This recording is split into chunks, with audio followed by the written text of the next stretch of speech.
नमस्कार दोस्तों, प्रस्तुत है भगवती चरण वर्मा की लिखी कहानी छह आने का टिकट। उस दिन जब मैं दफ्तर पहुंचा तो मैंने एक सज्जन को अपनी कुर्सी पर बैठा हुआ पाया। ये सज्जन अपने पैर मेज पर रखे हुए गुनगुना रहे थे और कभी कभी एक पेंसिल से अपनी जांघों पर रखे हुए मेरे लेटर पैड पर एक आध लाइन भी लिख देते थे। यहाँ तक बतला देना अनुचित न होगा कि मैंने एक लेटर पैड 3 रंगों में छपवाया था और एक तरफ पन्ने की लागत 2.5 पैसे पड़ी थी। वे मझले कद के मोटे से आदमी थे। चेहरा किसी कदर गोल मटोल, उबराव, खावर और भद्दा। उनकी मूछें आधी और अच्छी तरह से छटी हुई, आंखें बिल्ली की तरह। बिजली के पंखों की हवा में उनकी चुटिया फहरा रही थी और यह बतला रही थी कि यह सज्जन काफी मौज में है। खादी का कुर्ता और धोती पहने थे। मेज के पास पड़े हुए तख्त पर बैठ गया, यह समझकर कि दफ्तर के किसी कर्मचारी के ये मुलाकाती होंगे, और सुबह आए हुए पत्रों को उलटने पुलटने में लगा। एकाएक इनकी निगाह मुझ पर पड़ी। मैं उस समय कुछ सिकुड़ा हुआ, कुछ सहमा हुआ एक पत्रिका के एक विशेष लेख को पढ़ रहा था, जिसमें हिंदी वालों को यह सूचित किया गया था कि मैं घमंडी हूँ, मक्कार हूँ, मूर्ख हूँ। उन्होंने मुझे कुछ देर तक गौर से देखा। शायद मेरी मुद्रा देखकर उन्हें कुछ दया आई। उन्होंने मुस्कुराते हुए मुझसे पूछा, क्या आप इस दफ्तर में काम करते हैं? बहुत ही विनयपूर्वक मैंने उत्तर दिया, जी हाँ। उन्होंने फिर पूछा, और संपादक किशोर जी कब आते हैं? कोई समय तो उनका ठीक नहीं है, क्या आपसे मिलना चाहते हैं? मैंने पूछा। जी, मैं उन्हीं से मिलने आया हूँ, अभी हावड़ा स्टेशन से आ रहा हूँ। वह सामने मेरा असबाब रखा है, मेरी उनकी मित्रता है, सोचा मिल आऊं और चला आया। वे रहते कहाँ हैं? मैं वास्तव में उनका ट्रंक और बिस्तर वहीं रखा था। उनके असबाब को देखकर मैं घबराया, लेकिन जब उन्होंने मेरे मकान का पता पूछा तो मैं महारत हो गया। मैंने कहा, जी रहते हैं तो वो यहाँ से करीब 10 मील की दूरी पर है, लेकिन शायद आजकल वे यहाँ नहीं हैं। 1 हफ्ते के बाद उन्हें लौटने की खबर है। अरे वे यहाँ नहीं हैं? खैर, दफ्तर तो है, यहीं रहूँगा। 1 हफ्ता कोई बड़ी बात नहीं है, इंतजार करूँगा। यह वार खाली गया। मैं सोच ही रहा था कि अब दूसरा वार कौन सा हो कि मेरे सहकारी श्री राम ने प्रवेश किया। आते ही उन्होंने कहा, नमस्कार किशोर जी, आज जरा देर हो गई, क्षमा कीजिए। मेरे सहकारी की बात सुनते ही वे उठकर खड़े हो गए। बड़ी भक्ति के साथ हाथ जोड़कर उन्होंने मुझसे कहा, आहा, आप ही किशोर जी हैं? आपने दिल लगी तो खूब की। आप मुझे जानते ही हैं, मैं हूँ राम खिलावन, सर नारायण प्रसाद सिंह, वही जिसने आपको 6 कविताएं भेजी थी, जिस पर आपने लिखा था कि खो गई, और जिस पर मैंने 12 कविताएं भेजी तो आपने लिखा था कि आंधी में उड़ गई, और फिर मैंने 18 भेजी थी तो आपने लिखा कि जिस कंपोजिशर को आपने कविताएं कंपोज करने के दी थी, उस पर उनका इतना प्रभाव पड़ा कि वह साधु बन गया और कविताएं अपने साथ लेता गया। लिहाजा मैं खुद अब अपनी 24 कविताएं लेकर आपकी सेवा में उपस्थित हूँ। अब मुझे भी आतिथ्य सत्कार की सरगर्मी दिलाने को मजबूर होना पड़ा। मैंने कहा, ओह, तो आप ही राम खिलावन शरण नारायण प्रसाद सिंह हैं? आपका इस कुटी में स्वागत है। आपके दर्शनों से मैं कृतार्थ हो गया। इसके बाद मैंने सहकारी से कहा, श्री राम जी, आपके ठहरने का प्रबंध छेदी लाल जी के धर्मशाले में करा दे। कमरा अच्छा होना चाहिए। और लेकिन मेरी पूरी बात न हो पाई कि बीच में ही मेरे अतिथि ने बात काटकर कहा, जी, धर्मशाले में ठहरना मैं कभी पसंद नहीं करता। चोरों और बदमाशों का वहाँ जमघट रहता है। मैं इसी दफ्तर के अतिथि गृह में ठहर जाऊंगा। इससे आपकी सेवा करने का मुझे पूरा अवसर प्राप्त होगा। मेरे दफ्तर में अतिथियों के लिए एक कमरा है। इसका पता भगवान जाने किस प्रकार से राम खिलावन शरण ने लगा लिया था। मैं निरुत्तर रह गया। 4 दिन बाद सुबह के समय जब मैं सोकर उठा तो मुझे यह देखकर महान आश्चर्य हुआ कि श्री राम खिलावन शरण नारायण प्रसाद सिंह बरामदे में एक कुर्सी पर बैठे हैं और उनके सामने उनका बिस्तरा तथा ट्रंक रखा है। मुझे देखते ही वे तपाक से उठे, प्रणाम करके मुस्कुराते हुए उन्होंने मुझसे कहा, कल रात मैंने यह तय किया कि मुझसे आपका सम्मान पूर्वक से प्राप्त नहीं हो रहा, क्योंकि दफ्तर में दिन भर आप व्यस्त रहते हैं। आपकी अमृतवाणी मैं नहीं सुन पाता, लिहाजा मेरा आपके घर में आपके साथ ही ठहरना उचित होगा। इसके साथ ही बाजार का भोजन मुझे रुचिकर नहीं होता, यहाँ घर का भोजन मिलेगा। मेरी सबसे बड़ी कमजोरी यह है कि आदमी मैं मुरौत वाला हूँ और आसानी से न नहीं कह सकता हूँ। लिहाजा जब श्री राम खिलावन शरण नारायण प्रसाद सिंह मेरे निजी अतिथि बनकर मेरे घर पर जम गए, रोज सुबह मेरे साथ चाय पीते थे, भोजन करते थे, दफ्तर जाते थे। उनका ट्राम का किराया मुझे ही देना पड़ता था, क्योंकि कंडक्टर के पास आते ही वे मेरा मुंह देखने लगते थे। एक दिन दफ्तर पहुंचकर उन्होंने मुझसे कहा, किशोर जी, आज इच्छा होती है कि कलकत्ता घूम आऊं। बड़ी प्रसन्नता की बात है, मैंने उत्तर दिया। जरा आप अपना ट्राम का टिकट दे दीजिए, वह मेरे नाम है, आप पकड़े जाएंगे। मैंने कहा, वाह, आपके दफ्तर के सभी आदमी तो उसका प्रयोग करते हैं, मैं क्या मूर्ख हूँ जो पकड़ा जाऊंगा। और इस दिन से मेरा ट्राम का टिकट ले गए। मुझे अपने आदमियों को ट्राम का किराया देकर ट्रम पर भेजना पड़ा और शाम को जो मैंने हिसाब लगाया तो 10 आने का मुझे नुकसान हुआ। दूसरे दिन जब उन्होंने फिर ट्राम का टिकट मांगा तो मैंने उत्तर दिया, मुझे बड़ा दुख है, ट्राम का टिकट मुझसे एक मेरे मित्र ले गए। उन्होंने ठंडी सांस भरकर कहा, कोई बात नहीं, मैं उनकी प्रतीक्षा कर रहा हूँ, उनके आने पर चला जाऊंगा। और उस दिन अपने झूठ को छिपाने के लिए दिन भर अपने आदमियों को ट्राम के किराए के पैसे देकर भेजना पड़ा। उस दिन 12 आने का नुकसान हुआ। तीसरे दिन उन्होंने फिर ट्राम का टिकट मांगा और मैंने फिर वही बहाना किया। पर उस दिन के लिए मैंने एक स्कीम सोच ली थी। जैसे ही दफ्तर का कोई कर्मचारी बाहर जाने लगा तो मैं उसके साथ दफ्तर के बाहर निकला। बाहर निकलकर एकांत में उसे अपना टिकट दिया और उससे कह दिया कि वह मुझे बुलाकर एकांत में ही टिकट वापस भी करे। लिहाजा रोज अब मेरा यही दस्तूर हो गया। इतवार के दिन सुबह मेरे साथ चाय पीते हुए श्री राम खिलावन शरण नारायण प्रसाद सिंह ने मुझसे कहा, किशोर जी, आज तो आपकी छुट्टी है, आप आज मुझे कलकत्ता घुमा दीजिए।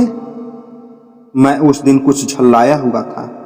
मैंने उत्तर दिया, मुझे दुख है, मुझे आपकी सेवा करने से वंचित रहना पड़ेगा, क्योंकि मुझे आज कई लोगों से मिलने जाना है।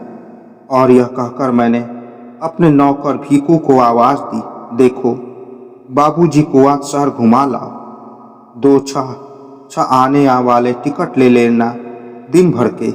यह कहकर मैंने 1 रुपया भीखू के सामने फेंक दिया। लेकिन उसी समय श्री राम खिलावन शरण बोल उठे, नहीं, 1 ही टिकट लाना, मैं अकेले ही घूम लूंगा। और भीखू ने 6 आने वाला टिकट उनके हवाले कर दिया। उस दिन उन्होंने जो चा पी तो दंग रह गया। 4 टोस्ट और छटाक भर मक्खन के अलावा उन्होंने पूरियों के साथ 4 लगड़ा आमों का नाश्ता किया। उसके बाद वे 6 आने वाला टिकट जेब में रखकर कलकत्ता घूमने के लिए निकल पड़े। चलते हुए उन्होंने मुझसे कहा था, आप मेरे भोजन की प्रतीक्षा न कीजिएगा, रात में मैं लौटकर भोजन करूंगा। दिन भर मैं काम काज में व्यस्त रहा। रात को मैं करीब 11 बजे घर लौटा, लेकिन एक अजब सन्नाटा मुझे मालूम हुआ। नौकर चाकर सभी मौजूद थे, लेकिन न मुझे भक्तिपूर्ण प्रणाम करने वाला मेरा भक्त था और न लगातार प्रश्नों की झड़ी लगाने वाला, अजीब अजीब शंकाएं उठाने वाला और मेरी सुनी जिंदगी की सुख शांति हरने वाला मेरा अतिथि था, यानी श्री राम खिलावन शरण जी अभी तक न लौटे थे। मेरा नौकर खाना ले आया, लेकिन यकीन दिलाता हूँ मुझसे खाना न खाया गया। मैं न जाने क्यों उनकी अतिथि के लिए चिंतित हो उठा था। कलकत्ता बहुत अच्छा नगर नहीं है और श्री राम खिलावन अपने जीवन का जहाज लेकर अकेले इस कलकत्ता नामक महासागर में निकल पड़े थे। मुझे चिंता हो रही थी, कहीं बस के नीचे तो नहीं आ गए, या रास्ता तो नहीं भूल गए, या उन्हें कोई भगा तो नहीं ले गया। मुझे अच्छी नींद भी नहीं आई। बिस्तर पर मैं करवटें बदलने लगा। मुझे आश्चर्य हो रहा था कि श्री राम खिलावन शरण के प्रति मुझ में इतनी अधिक ममता कैसे आ गई। एकाएक मैं चौंक उठा। टेलीफोन की घंटी बज रही थी। मैं उठा, घड़ी पर मेरी नजर पड़ी और उस समय 3 बजे थे। धड़कते दिल के साथ कांपते हुए हाथों से मैंने रिसीवर उठाया। हेलो, उत्तर मिला। भवानीपुर थाने से बोल रहा हूँ। आपके यहाँ कोई राम खिलावन शरण प्रसाद सिंह तो नहीं ठहरे हैं? मेरा चेहरा पीला पड़ गया। मैंने घबराकर पूछा, खैरियत तो है? जिंदा है ना? एक हंसी की आवाज़ सुनाई पड़ी।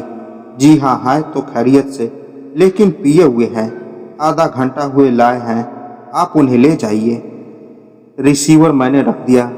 मैंने आसमान से गिरा तो हमारे श्री राम खिलावन शरण प्रसाद सिंह इतने पहुँचे हुए आदमी हैं। विश्वासों को एक भयानक धक्का लगा। जी चाहता था कि जमीन फट जाए और मैं उसमें समा जाऊं। जब श्री राम खिलावन शरण नारायण प्रसाद सिंह ऐसे आदमी पी सकते हैं और इतनी पी सकते हैं कि थाने में बांध दिए जाए, तब मेरे न पीने के अर्थ यही थे कि मेरी जिंदगी अकारथ गई। बहरहाल अपने अतिथि को हवालात से लाना ही था और मैं हवालात पहुंचा। 5 रुपए देकर राम खिलावन शरण को मैंने छुड़ाया और उन्हें घर लाया। घर आते ही श्री राम खिलावन शरण ने खींचकर एक गिलास पानी पिया और फिर मत्था पकड़कर बैठ गए। अब देखिए कि उनकी आंखों से टप टप आंसू गिर रहे हैं और वे मौन बैठे हैं, न हिलते हैं, न डोलते हैं, न बोलते हैं, न चालते हैं। आखिरकार मुझे बात आरंभ करनी पड़ी। राम खिलावन शरण जी, भला आपको यह क्या सूझी कि आप पीकर रास्ते में निकले? इस सवाल का जवाब था कि श्री राम खिलावन के उद्वारों का कूट निकलना था। मैं शपथ से कहता हूँ कि मैंने मदिरा पान का जघन्य पाप नहीं किया। बदमाश पुलिस वालों ने मुझे जबरदस्ती ही बंद कर दिया। यह क्यों? मैंने पूछा। यह मेरा दुर्भाग्य है। मुझमें अब जान नहीं है। इतना थका हुआ हूँ। आज 6 आने के टिकट ने मुझे मार डाला। यह कैसे? सहानुभूति दिखाते हुए मैंने पूछा, पर मुझे सहानुभूति की अपेक्षा कौतूहल की मात्रा अधिक थी। देखिए किशोर जी, आपने मुझे 6 आने का टिकट दे ही दिया था। जब मैं कलकत्ता घूमने निकला तो मैंने 2 आने के पैसे और साथ में ले लिए कि वक्त जरूरत काम आएंगे। अब मैं रवाना हुआ। ट्राम पर बैठ वहाँ तक जाता था और उसी ट्राम पर धर्मतल्ला वापस जाता था। टालीगंज गया, बालीगंज गया, बेहला गया, खीदरपुर गया, पार्क सर्कस गया, सियालदा और राजा बाजार गया, श्याम बाजार गया, बाग बाजार गया, डलहौजी गया, हाई कोर्ट गया, बऊ बाजार गया, हरिसन रोड गया और नीम तल्ला भी मैं घूम आया। शाम को कुछ थोड़ी सी भूख लगी तो पास में 2 आने थे ही नाश्ता डट कर किया। अब करीब 10 बजे मैं हैरियस रोड और चितपुर रोड चौराहे पर उतरा। मैंने हिसाब लगाया। 6 आने के टिकट में मैं 1 रुपया 12 आने का घूम चुका था और घर आने में 2 आने का और सफर तय करना था। प्रकार 1 रुपया 14 आने का घूम चुकता और 6 आने में अपने हिसाब से मुझे 1.5 रुपया का घूमना चाहिए था। इसलिए मुझे संतोष करके उस समय लौट जाना चाहिए था। लेकिन मालूम होता है कि उस समय मुझ पर शैतान सवार था, क्योंकि एकाएक ख्याल आया कि खर्च 6 आने नहीं बल्कि 8 आने हुए हैं, क्योंकि 2 आने का नाश्ता तो घूमने के सिलसिले में ही मैंने किया था और 8 आने के हिसाब से मुझे 2 रुपए का घूमना चाहिए था। इधर यह ख्याल आया और मुझे उधर एक ट्राम दिखाई दी जिस पर बेलगछिया लिखा था। एकाएक मुझे ख्याल आया कि बेलगछिया अभी तक नहीं गया और मैं उस ट्राम में बैठ गया। बेलगछिया पहुंचकर मैं इस आशा से ट्राम में बैठा रहा कि यह वापस जाएगी, लेकिन एक आदमी ने आकर मुझे कहा, आप जाइए। मैंने कहा, मैं धर्मतल्ला जाऊंगा। उसने घड़ी की तरफ इशारा करते हुए कहा, 11 बज गए हैं, देख रहे हैं आप, अब यहाँ से कोई ट्राम नहीं जाएगी। किशोर जी, मैं चौंक उठा। मैंने कहा, क्या यहाँ से या अब कोई ट्राम नहीं जाएगी? उसने कहा, यह तो दिया नहीं जाएगी, अभी बस मिल जाएगी, चले जाओ। मैं उठा, लेकिन मेरी जेब में 1 पैसा नहीं, भला बस पर कैसे आता? मैंने उस आदमी से पूछा, धर्मतल्ला यहाँ से कितनी दूर है? उसने जवाब दिया, होगा कोई 5 मील। और किशोर जी, मैं पैदल धर्मतल्ले की तरफ रवाना हुआ। करीब 12:30 बजे मैं धर्मतल्ला पहुंचा। बुरी थका हुआ। धर्मतल्ला में भी कोई ट्राम नहीं मिली और इसलिए मुझे वहां से पैदल ही रगड़ना पड़ा। 1:30 बजे के करीब मैं उस बड़े चौराहे पर पहुंचा। किशोर जी, जरा देखिए, 9 मील पैदल चलकर यहाँ आया था। दिन भर खाया भी नहीं था, प्यास जोरों से लगी थी, पैर लड़खड़ा रहे थे, आंखें निकल पड़ती थी। और उसी समय एक पुलिस वाले ने बढ़कर मुझसे पूछा, तुम कौन हो? मैं ऐसा बेकाबू और बेहोश था कि मेरे मुंह से शायद शब्द ही नहीं निकले, और अगर निकले भी तो टूटे फूटे बिना मतलब के रहे होंगे। तब तक एक दूसरा पुलिस वाला आ गया। उसने पहले से पूछा कि मामला क्या है। दूसरे ने जवाब दिया, मालूम होता है सार दारू पिए हैं, पैर सीधा नहीं पड़ता है, जबान नहीं खुलता है, नशा माँ बेहोश है। दूसरे ने कहा, तो फिर थाना ले चलो, काल सुबह होश आई जाई। उस समय मैंने उन्हें समझाने की कोशिश की, लेकिन या तो मैं उन्हें नहीं समझा सका या फिर वे मुझे नहीं समझ सके। अरे तो यह बात है, मैंने मुस्कुराते हुए कहा। मैंने नौकर को बुलाकर खाना मंगवाया। वे भोजन करने लगे और मैंने उनसे कहा, आपका अनुभव तो बुरा हुआ, अब मेरी सलाह यह है कि आप कल सुबह अपने घर वापस चले जाएं। आप अच्छी साइट पर घर से नहीं चले थे।